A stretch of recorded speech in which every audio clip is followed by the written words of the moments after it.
Thank you all for coming, and I am going to talk about the research that I did here in Tucson and about healing in Judaism in general.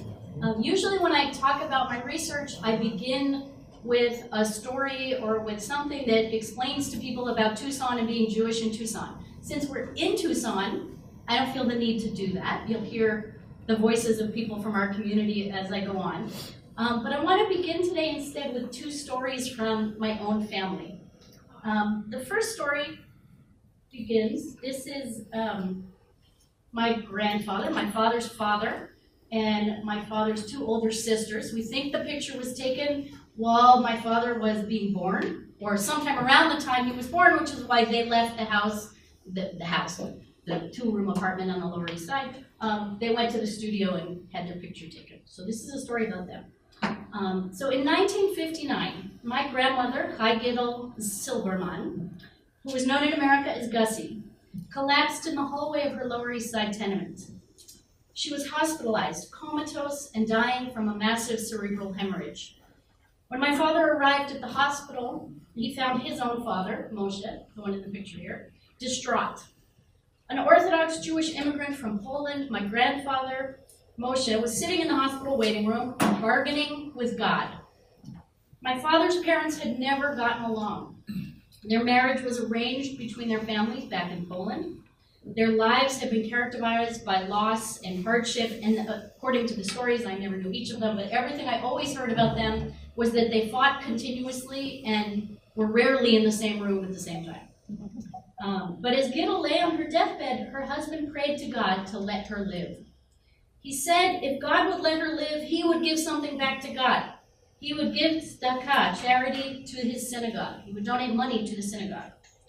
What I know now, after doing all of this research, is that this practice was consistent with the version of the Mi Sheberach, the Jewish prayer for healing, that he would have been used to reciting in his Orthodox little shtibel, his little synagogue on the Lower East Side, and in his shtetl back in Poland. In that version of the prayer, the petitioner promises to make a donation to charity in exchange for the person's improved physical health. A few years ago, my father and I were talking about the changes in American Judaism over the last 100 years, and he again told me this story, which I'd heard many times growing up. He wanted to demonstrate this time that God was real to Orthodox immigrants in a way that it wasn't to my generation and a little bit to his generation. That for his parents, they never questioned God or Judaism. It simply was. God was someone you talked to. You didn't ask whether or not, you just did it, right? And Judaism also was just something that was. It was the center of their lives, and this is how you moved through the world. And while Gila died a few days later, Moshe's relationship to Judaism and to God never wavered. Now, 60 years later, my mother, who's the one on the left in the picture, was diagnosed with cancer. My parents have been members of the same synagogue for 40 years, more at some point. Their community took care of them in very practical ways. They brought meals every night for the duration of that round of chemotherapy, and then several years later brought meals for almost, I think it was 2 or 3 times a week for almost 6 months when my mother was in hospice later. They offered rides to doctor's appointments. They activated all kinds of networks that allowed us to access second opinions, complementary therapists, and all kinds of other specialists. But the community offered something else as well. Family and friends all over the world, on a full spectrum of Jewish and all kinds of other practices and identities, announced that they would say the Mi Sheberach, the prayer for healing. My mother was deeply involved in Jewish life and Jewish communal organizations. She kept a kosher home. She raised us observing all of the holidays, but she was also adamantly agnostic. She would tell everyone who would listen, reflecting the post-Holocaust shift in American Judaism, she would tell everyone, if there was a God, how could he have let this happen?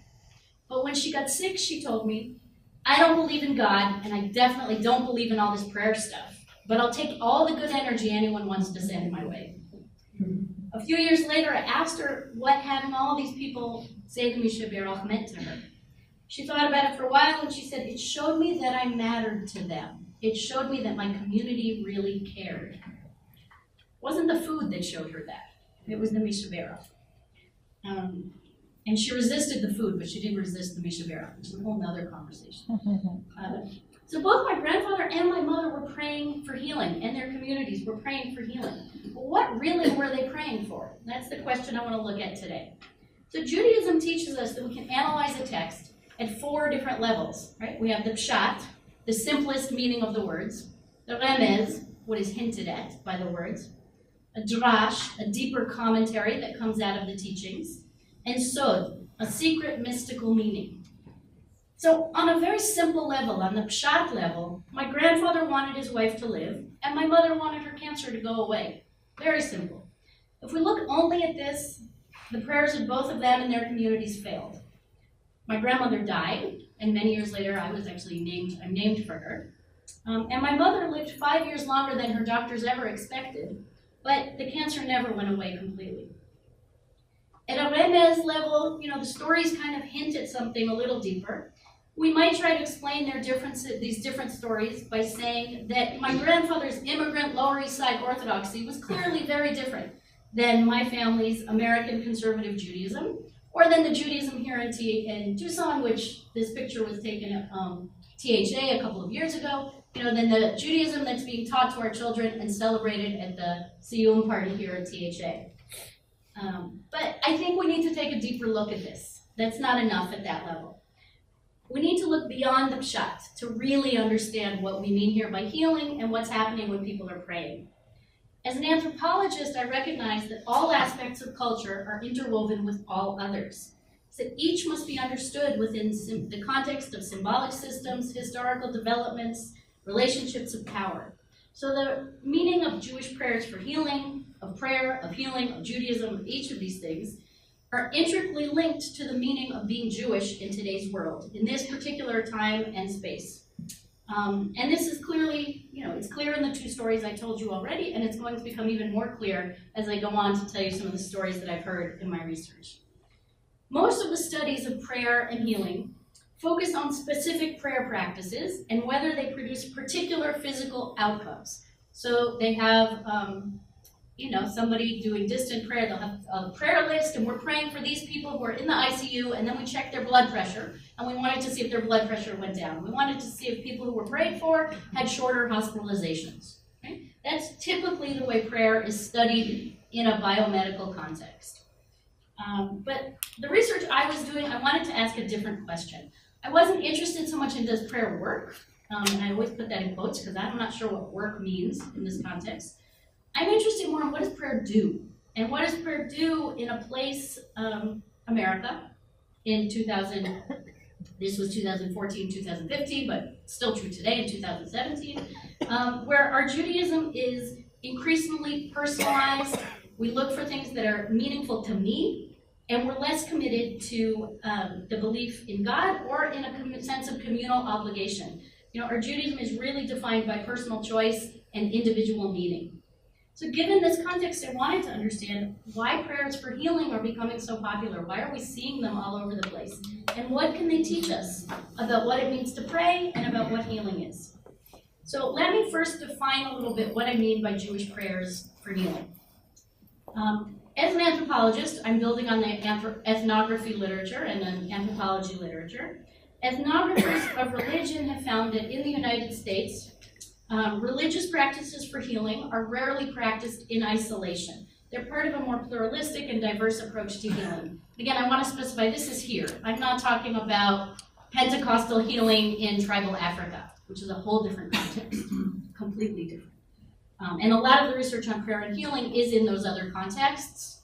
It's interesting background, but it's not directly relevant to what I'm talking about. For liberal American Jews, much like most other groups in the United States, the Jewish traditions and practices and beliefs about healing get integrated with medical practices, with psychotherapeutic, energetic, complementary therapies, and with all kinds of other practices from other religious traditions in ways that are very eclectic and very individual.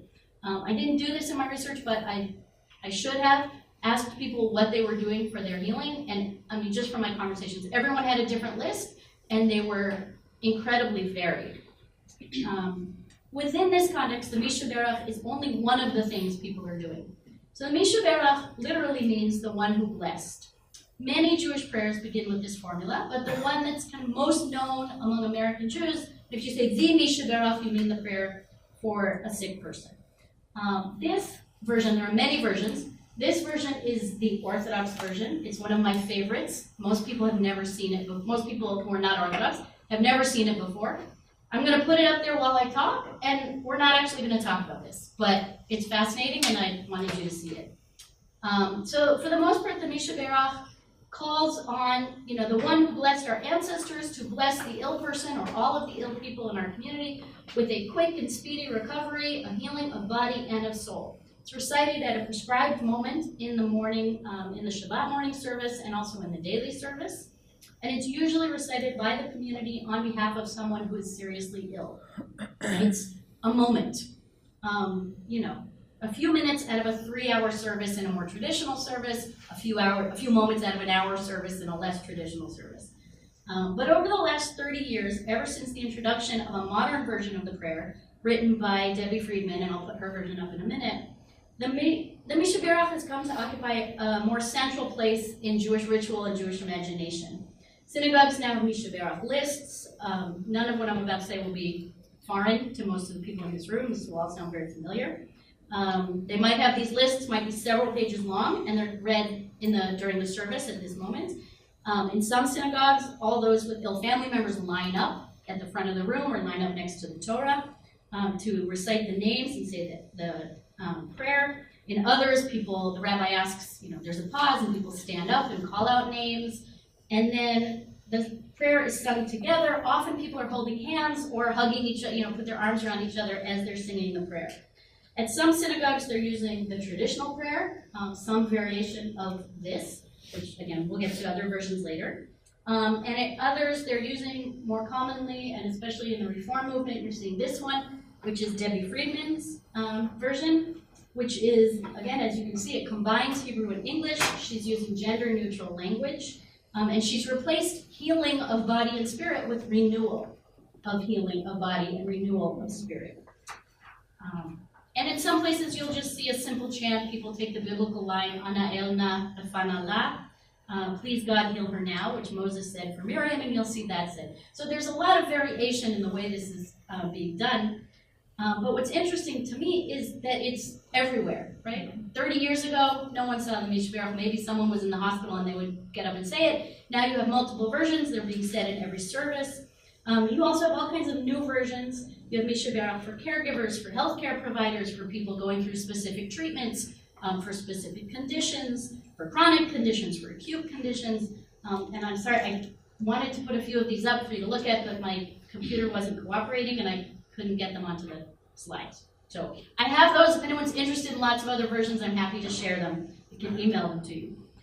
You see this recited in synagogues, in hospitals, in meditation groups, in healing circles, all kinds of settings. People are using this prayer and doing it in all kinds of creative ways.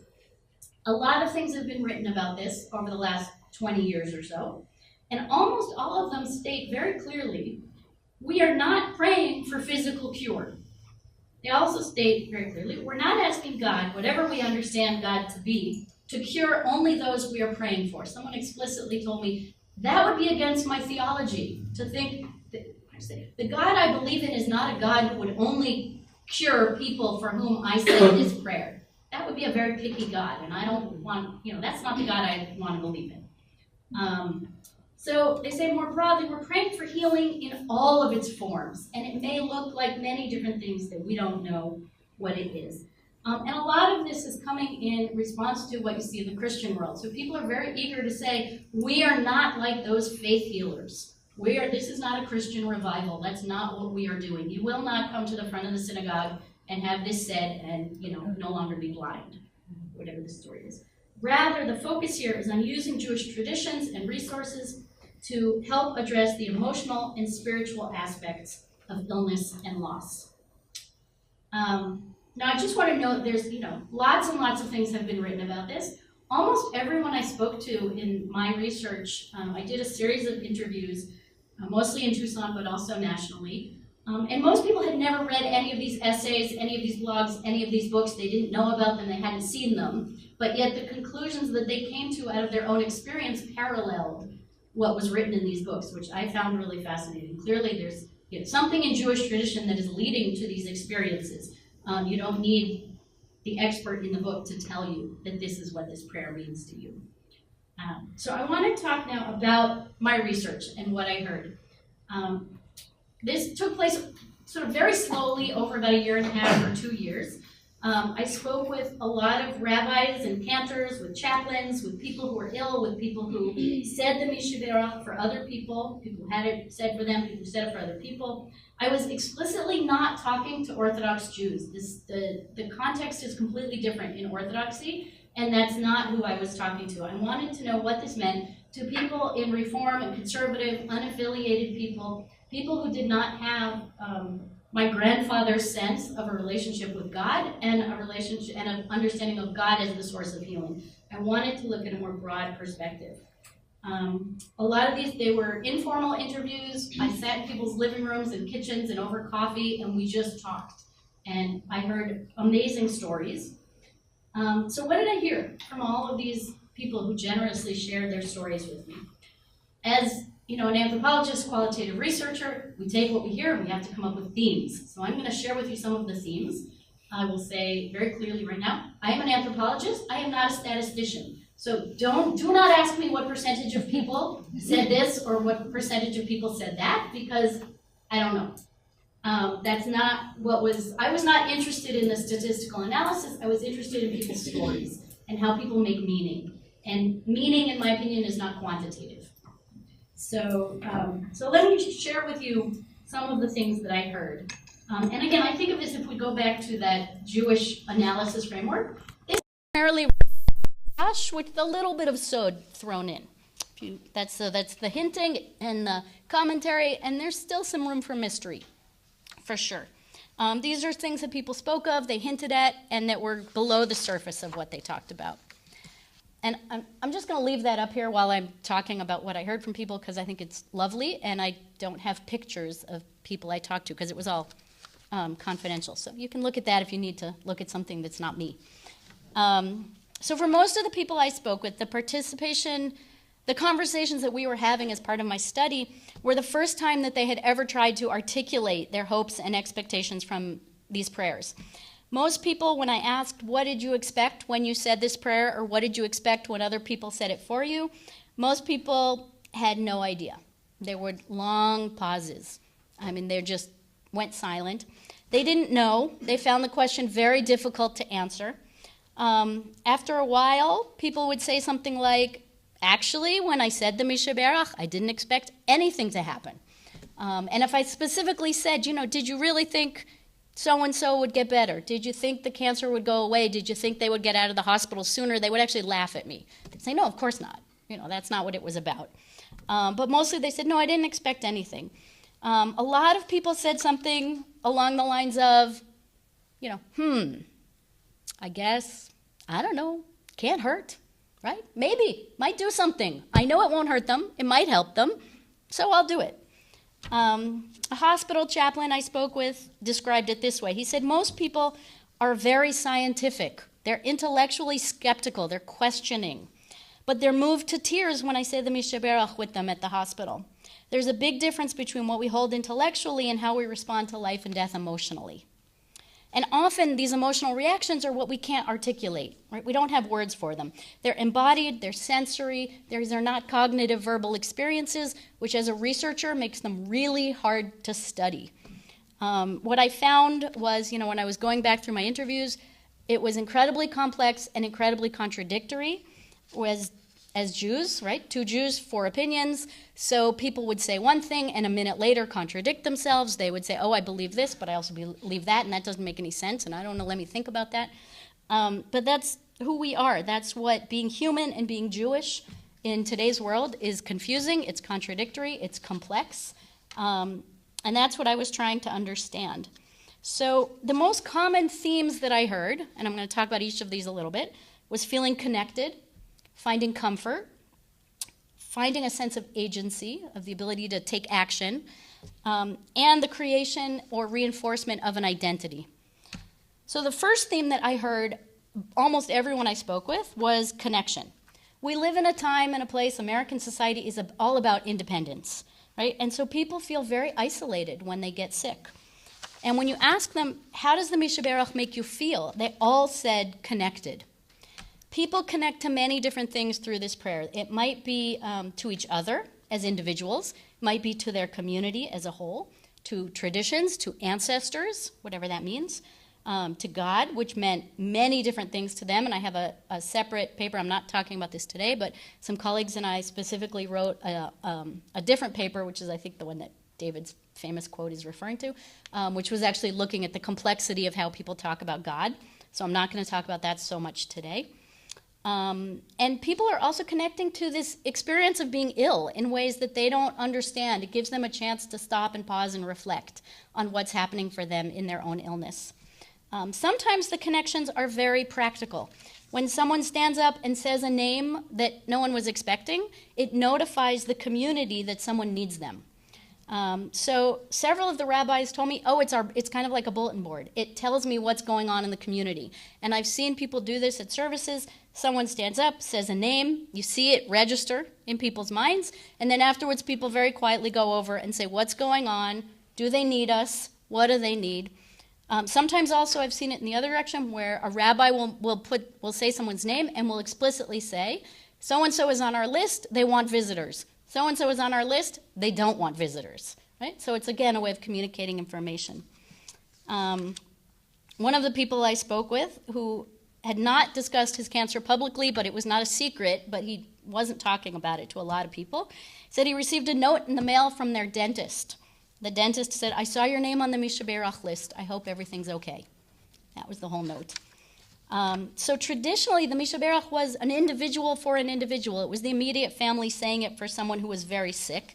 Now it's become a way of mobilizing the friends and the community to support people who need them in a time and a place where we don't have naturally those connections to each other. Now this can get really complicated, as you can imagine, if you think it through a little bit. One person told me she was going through a really difficult emotional period. She wanted to be on the list, but she didn't want anyone to know. So in her community, she asked the rabbi to put her on the list with her Hebrew name because no one would recognize her Hebrew name. In more traditional communities, you can't do that because everyone knows each other's Hebrew name. And so then people say the name silently, or they say, say it for me, but don't say it out loud, right? Because they don't want people to know. Another woman had the opposite reaction. She was dealing with something that's traditionally stigmatized. She was going in for inpatient treatment for addiction to painkillers, and she told me she had told the rabbi at the time, put me on that list and you tell everyone why I'm there. They need to know that this happens in our community too. And again, it becomes a way of sharing information. Another one told me that he used the Mi Sheberach to make peace with his complex emotions about his ex-wife's mental illness. He said, I'm praying for my children's mother to get well. All of the legal obligations of the divorce feel like being forced to stay connected to someone who's so sick. But the Mi Sheberach is a way I can stay connected through love, not through illness. I thought that was beautiful. These kind of emotional connections were common. I heard them from a lot of people. Again, at a time when people get cut off by illness, when you're cut off and isolated from other people, the Mi Sheberach makes them feel less alone. David, these are not real names, of course, a member of a conservative synagogue told me, I was sick for a really long time. I was at home alone a lot. But when I knew that people at Shul, at the synagogue, were praying for me, I didn't feel so alone. I mean, I was alone. No one could understand what I was going through, but I wasn't really alone with it. Shira was going through cancer treatment, couldn't put into words the feeling this evoked for her. She started crying during our conversation, and all she could say was, they were thinking of me. They were thinking of me. For those saying the prayer for other people, this feeling of connection was also incredibly powerful. One woman described the Mi Sheberach as her absolutely favorite part of the Friday night service at her Reform congregation. She said, I have no idea if it makes any difference out there in the world, but I know it makes a difference in my relationship to them. I feel more connected to the people I pray for, even if they have no idea that I did this. Now, of course, the Mi Sheberach doesn't stand alone in building connections, right? Laurel, who had been through multiple illnesses over a 10-year period and had been on the Mi Sheberach list multiple times, explained it to me this way. She said, the first time I asked to be on the list, I thought I was going to die, and I needed someone to recognize that I was a spiritual person. But it didn't mean the same thing as all the other times. The other times, we had already been involved for years. We'd been on all these committees together. They brought me food. They stayed with me when I couldn't be alone. We were connected in so many different ways.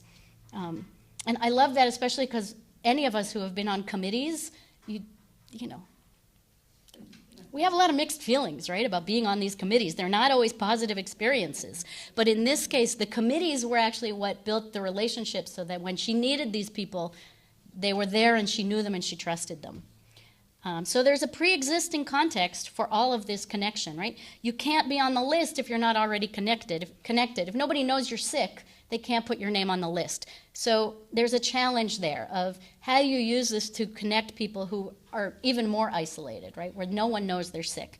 And I don't have a good answer to that, but I think it's something that, you know, as a community we could address.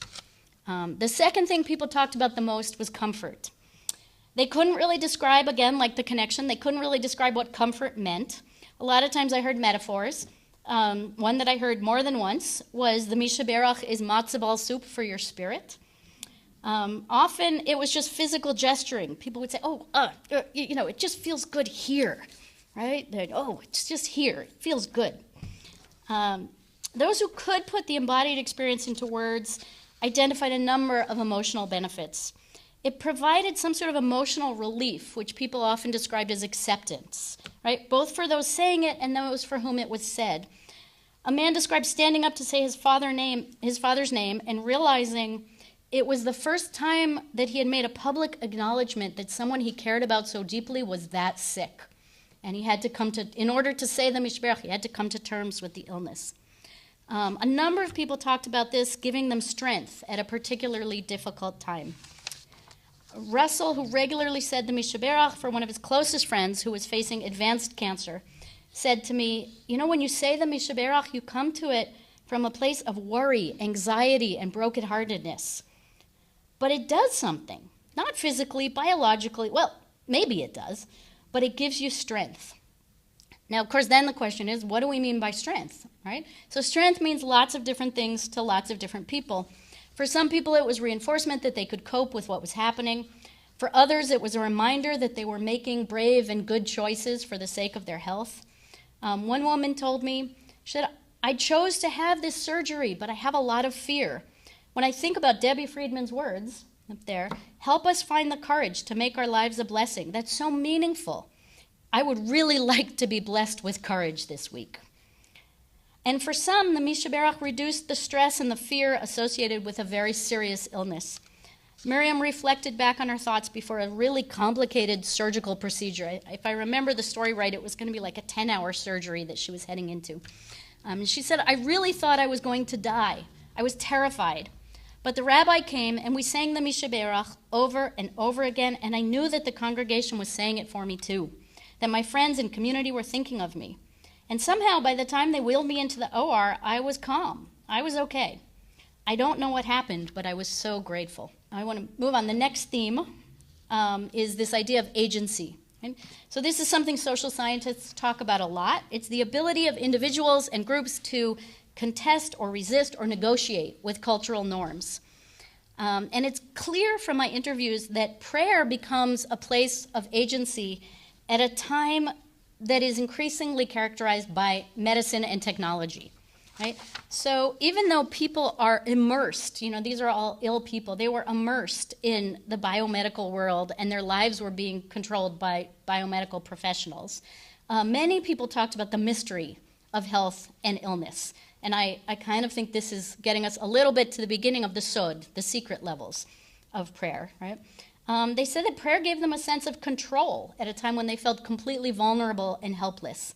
They recognized that modern medicine is not always predictable, even though we really, really want it to be. And prayer reminded them to be, as one described it, open to the miracles and the possibilities. One rabbi said that the Talmud, the Jewish oral law, teaches us that visiting the sick relieves 1/60th of their illness. No one treatment can work by itself. He said, when we say the Mi Sheberach, it's like we're saying, God will help, we will help, use all the medicines you can. It's not instead of, it's in addition to, because you just don't know what's going to work. And the trick of this, too, is that the 1/60th, like once you've removed 1/60th, then the next time someone visits, it's 1/60th of what's left, right? So you never actually, by visiting, even if 60 people visit, you can't remove it all. It's complicated calculation. But like I said, I'm not a quantitative person, so someone else will have to do the math on that one. Another man who was halfway through a very long and complicated treatment when we met told me, being sick, I felt completely powerless over my life, over my health, over my future. I was completely dependent on the medical community to fix me. But this was something I could do. Knowing I was on the Mi Sheberach list reminded me to stay open to the idea of healing. And of course, this feeling of helplessness extends to those who care about and care for the sick. A lot of people I spoke with felt that it was actually much more important for the person saying it than for the ill person themselves. One woman told me explicitly, I say it for me, not for them. It doesn't help them at all, but it helps me. Right? What does that mean? So as someone said to me, people feel disconnected and helpless when someone they love is sick, and we have no idea what to do. There really isn't anything we can do. But putting someone's name on the list or standing up, saying the name out loud, being part of the congregation when we all sing together, it makes us feel like we've done something, like we've helped the person in some small way. Now, everyone that I was speaking with, and this gets me to my last theme, everyone I spoke with lives their Judaism in ways that cannot be easily categorized, which if you know anything about Judaism is not surprising. Like I said, 2 Jews, 3, 4, 5, I don't know how many opinions, right? Jewish identities ebb and flow across the life cycle. People take on, they reject, they reinvent, they combine Jewish practices with other practices, Jewish and non-Jewish. Again, in this search for personal meaning, it's what's going to work for me, right? They struggle with belief. They move between community affiliations and allegiances over time and place, and most of us in Tucson have multiple affiliations, which confuses everyone when I talk about Tucson elsewhere, because they don't understand why people here pay multiple dues to multiple synagogues. They say, that doesn't happen in our community. Yes, it happens here. So within this context, right, people are choosing and maintaining Jewish practices that resonate, that help them in some way and fit within the context of their lives. In this case, it's providing meaning and comfort and strength and connection at a time of healing. And then the reverse happens. So then this also becomes a place where the relationship with Judaism gets negotiated and reconfigured, right? So the Mi Sheberach becomes a way that people connect to their Judaism. Now, interestingly, nobody actually used the word Judaism. People talked about feeling connection to tradition, to ancestors. They talked about their Jewish genes, G-E-N-E-S. Someone I talked to was culturally Jewish, did nothing Jewish in her daily life, but said when she heard the Mi Sheberach, her Jewish genes were activated. Other people used the Yiddish word for soul. They said it touched me in my neshama, and that was the only Yiddish they used, in the whole interview. As one of the rabbis I spoke to talked to me about the hospital, and he said, it's something familiar with a time when everything is strange, especially in a hospital setting. It connects us to our lineage, our heritage, our tradition. There's something comforting in that. Also, people have a sense that this is what Jews do, even if they don't know why or what. Right? This is what we do. One of the things I found really interesting was that a lot of people I talked to only knew the modern version of the prayer, this one. That's why I leave it up here as I'm talking. But the historical resonance of it was central to how they reacted. So one woman told me, it's incredibly powerful knowing that people have been saying these exact words for hundreds of years. I pointed out that this version was actually only 20 or 30 years old, and she was baffled. Just didn't understand what I was talking about. So again, there's a power to it, even though it's a modern interpretation. Others noted that the prayer, whichever version you're using, talks about God who blessed our ancestors, right? So if our ancestors needed to be blessed with these same things, that means that we are not the first, nor will we be the last, to struggle with these kinds of illnesses and life challenges, right? For some people, the experience with the Mi Sheberach changed their appreciation for the power of prayer and Jewish ritual. One woman told me, before it was just a song. I went to services, I sang the prayers, I was Jewish, I liked being Jewish. It was intellectual, though. Now something spiritual happens. Now it makes the service holy. Another woman was so moved by the congregation's offers of prayer during a very long illness that when she finally felt well again, she started going to services regularly herself and participating in all kinds of other Jewish study groups and events. So clearly, while it's something that people are choosing for their own individual purposes, it also only resonates because it's connected to community and tradition and a larger connection. Right? So there's a tension there. Judaism is, by definition, a collectivist religion. Right? Religious behavior, identity, and ritual are all social in Judaism. And so that plays out here, again, even though people are doing this for their own very individual reasons. Now, I just want to acknowledge that there were a small number of people who really did feel that the prayers had made a physical difference for them. There were several stories of people who said, my doctors can't explain why I'm okay right now, and they attributed it to the prayers. Most of them were people who said there were people praying for me all over the world, and their accumulated effect did something. They didn't know what that was. I certainly don't know what it was, and I think that definitely gets us into the realm, as I said, of Sod. So, having said all of this, right, so what are we praying for when we pray for healing? And do our prayers work? And I want to actually open this up to you now. I want to look at yet another version of the Mi Sheberach. This is the one that's probably closest to what most people here, I would guess, either know the Debbie Friedman or this one. This is taken from the conservative movement's prayer book, from the Sim Shalom. This is from the Shabbat morning service. The question becomes, so does it work? Again, work in quotes, right? Because that's always the question that everyone wants to ask. And it's the question that, despite the fact that for the entire time I was working on this project, I was always very clear, that's not what I want to know. Everyone kept trying to tell me about it, right? And then when I was done, everyone wanted to ask me, okay, so does it work? Even though I said, that's not what I'm trying to prove. But I think does it work depends on what we think we're praying for and what praying for means to us. And what I've just described is people who are praying for lots of different reasons, and both for themselves and for the people who are ill, right? There are lots of different reasons. There are lots of different thought processes. What I see in this, I see all the things we've mentioned here, that healing is communal, right? You have to say this in the synagogue. You're supposed to. You don't have to anymore, but this is said in a community. This is something that we do for each other.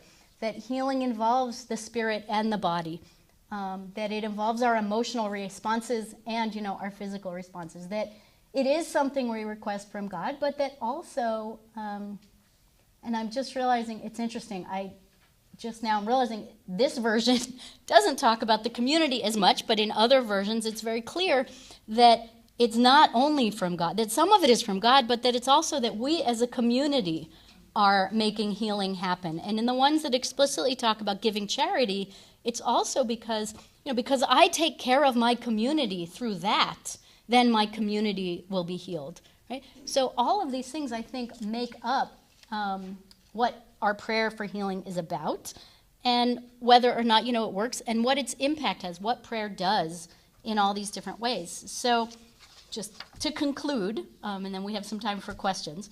So I think if we stay at this level of the pshat, of the simplest interpretation, right? We're praying for changes in physical health or improvement or cure of a physiological condition. The answer, does prayer work? Maybe. I don't know, probably not, but maybe, right? Because who are we to say? But I think if we look deeper at the other levels that I was alluding to, it's clear to me that definitely, yes, prayer works. Prayer has an impact. It does what we set out to do when we say these things. Right?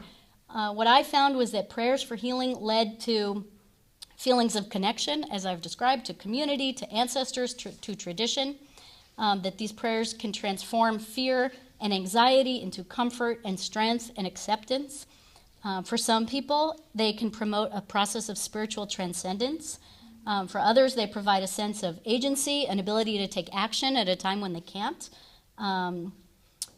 For most people, I would say, sort of in general, if you can say in general about anything Jewish, I would say that healing in a liberal Jewish context may involve the physical body, but more often it involves the emotions, the spirit, the relationships with other people, the relationships with the community, and our relationship to Judaism itself. I think prayer may refer to a dialogue with the divine, which was the case clearly for my grandfather, who was having a very personal one-on-one dialogue. But it also is a dialogue between the individual and their community, which is really what it was for my mother. And it's also, in many ways, a dialogue between history and modernity, between the past and the present and the future, and what we hope for the future that it will bring. And I think all of these are kind of hinted at in this one, and also in the other Mi Sheberach texts that I've had up there. And that's a separate conversation, is actually looking at all these different texts and the different way they define things. And I just want to finish by saying that, I've alluded to this, but I think we also, as much as we can ever analyze and try and understand, whether it's through this biomedical research, through anthropology, through a Jewish analysis, we really have to understand that both prayer and healing in the end are really about sod. They're really about the mystery. And the tradition teaches us that, sod is not something that is usually discovered, right? That sod is for the mystics who pursue it, and most people who pursue sod end up crazy. They actually go crazy. They go insane, according to the Talmud. So at some point, despite all of this research, I think, the beauty of this is that we can't ever really understand it, that we have to leave space, right, for the mystery. And otherwise, I don't think any of us would probably continue to do these things if we only understood them through our rational, cognitive brains. So thank you. And we have time for